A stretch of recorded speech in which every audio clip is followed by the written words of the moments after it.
శ్రీ వారాహిదేవి జ్యోతిషాలయం. విద్య, ఉద్యోగం, వ్యాపారం, పెళ్లి, ఆరోగ్యం, నాగదోషం, సంతానం, రాజకీయం, వామాచార దోషం, భార్యాభర్తల మధ్య గొడవలు, అత్తాకోడళ్ల మధ్య గొడవలు, ప్రేమించి మోసపోవడం, స్త్రీ పురుషుల వశీకరణం, ధనం నిలకడ లేకపోవడం, మీ ఎటువంటి సమస్యలకైనా 24 గంటల్లో పరిష్కారం లభించబడును.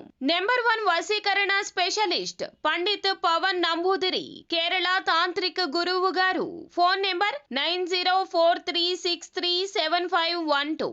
కుంభరాశి జాతకులు రాత్రి 9 గంటలు దాటాక అక్టోబర్ మాసంలో 14వ తేదీన మీకు ఒక షాక్ తగులుతుంది. ఏమిటి ఆ షాక్? ఏం జరుగుతుంది? ఎటువంటి ఫలితాన్ని పొందుకోబోతున్నారు? ఆ వివరమే ఈ వీడియోలో తెలుసుకుందాము. వీడియో మీకు నచ్చితే తప్పకుండా ఒక చిన్న లైక్ చేసి మమ్మల్ని సపోర్ట్ చేయండి. ఇక ఆలస్యం లేకుండా వీడియోలోకి వచ్చేద్దాము. ఈ రోజున తులారాశి వారిపైన బుధగ్రహ ప్రభావం ఎక్కువగా ఉండబోతుంది. చంద్రుడు వృశ్చిక రాశిలో సంచారం, శని రాహు దృష్టి ఈ రాశి వారిపైన అధికంగా ఉంటుంది. 7వ ఇల్లు అంటే సంబంధాలు, భాగస్వామ్యం మీద మంగళగ్రహ ప్రభావం ఉంటుంది. ఉదయం పనులు చురుగ్గా సాగినా, ఉత్సాహంతో పనులు పూర్తి చేసినా రాత్రికి దిగాలు అవుతారు. మధ్యాహ్నం ఒక చిన్న వాదన ఎవరితో అయినా జరగచ్చు. కుటుంబం కానీ బయట వ్యక్తులతో కానీ ఈ వాదన వలన కొంచెంగా ఒత్తిడికి లోనవుతారు.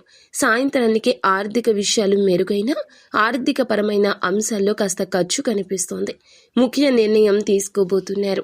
రాత్రి 9 గంటలు దాటాక ఒక షాక్ తగలబోతుంది. ఏ విధంగా అయినా ఉండొచ్చు. ఆర్థికంగా, ఉద్యోగ వ్యాపార ఫలితాల్లో ఈ షాక్ తగలొచ్చు. ఉద్యోగస్తులకు అనుకోని ఆదేశాలు రావచ్చు. వ్యాపార భాగస్వామి వెన్నుపోటు పొడవచ్చు. ఆర్థిక నష్టానికి సంబంధించిన ఒక వార్త వినొచ్చు. ప్రేమలో అనుమానాలు పెరగొచ్చు. భార్యాభర్తలకి వాగ్వివాదం జరగొచ్చు. కుటుంబంలో ఒక వ్యక్తి ఏదైనా రహస్యాన్ని బయట పెట్టవచ్చు. ఇలా ఏదో ఒక నిజం కానీ, అనుకోని ద్రోహం కానీ, అనుకోని నష్టం కానీ, ఇలా ఎన్నో రకాలుగా ఈ షాక్ తగలొచ్చు. ఒక్కొక్క జీవితం ఒక్కో రకంగా ఉంటుంది. కొంతమందికి నమ్మిన వ్యక్తి వలన మోసం, అపార్థం కూడా జరగొచ్చు. అలానే మీరు కృంగిపోవాల్సిన అవసరమే లేదండి. నిత్యం ఇష్టదైవ ఆరాధన చేసుకోండి. మనసును ప్రశాంతంగా ఉంచండి. అర్థం చేసుకునే ప్రయత్నం చేయండి. కోపావేశాలు దగ్గర చేసుకోవద్దు.